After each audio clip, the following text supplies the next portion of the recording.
দুঃখটা কেন? পাপের ফলে দুঃখ। কিন্তু ভগবানের শরণাগতির ফলে কি হচ্ছে? মাম একম শরণং ব্রজ অহং তোয়াং সর্বপাপেভ্যো মোক্ষয়িষ্যামি মা শুচা।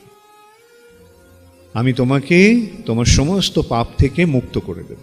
মোক্ষয়িষ্যামি, মোক্ষয়িষ্যামি মানে আমি মুক্ত করে দেব, তোমার সমস্ত পাপ থেকে আমি তোমাকে মুক্ত করে দেব।